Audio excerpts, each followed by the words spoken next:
لا تجعل مع الله إلها آخر فتقعد مذموما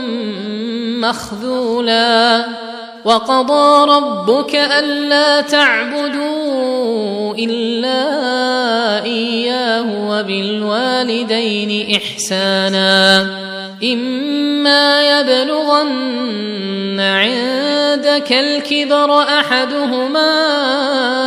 أو كلاهما فلا تقل لهما أف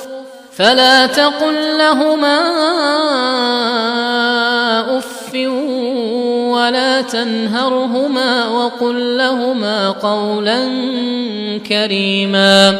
واخفض لهما جناح الذل من الرحمة وقل رب ارحمهما كما ربياني صغيرا ربكم أعلم بما في نفوسكم إن تكونوا صالحين فإنه كان للأوابين غفورا وآت ذا القربى حقه والمسكين وابن السبيل ولا تبذر تبذيرا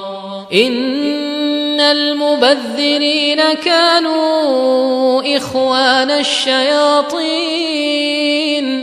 وكان الشيطان لربه كفورا وإما تعرضن عنهم ابتغاء رحمة من ربك ترجوها فقل لهم قولا ميسورا ولا تجعل يدك مغلولة إلى عنقك ولا تبسطها كل البسط فتقعد ملوما محسورا إن ربك يبسط الرزق لمن يشاء ويقدر إنه كان بعباده خبيرا بصيرا ولا تقتلوا أولادكم خشية إملاق نحن نرزقهم وإياكم إن قتلهم كان خطأ كبيرا ولا تقربوا الزنا إنه كان فاحشة وساء سبيلا ولا تقتلوا النفس التي حرم الله إلا بالحق ومن قتل مظلوما فقد جعلنا لوليه سلطانا فلا يسرف في القتل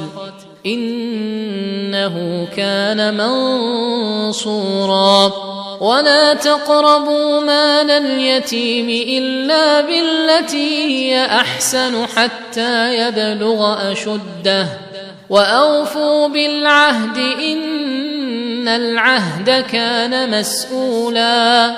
وأوفوا الكيل إذا كلتم وزنوا بالقسطاس المستقيم ذلك خير وأحسن تأويلا ولا تقف ما ليس لك به علم إن السمع والبصر والفؤاد كل أولئك كان عنه مسؤولا ولا تمش في الأرض مرحا إنك لن تخرق الأرض ولن تبلغ الجبال طولا كل ذلك كان سيئه عند ربك مكروها ذلك مما أوحى إليك ربك من الحكمة ولا تجعل مع الله إلها آخر فتلقى في جهنم ملوما مدحورا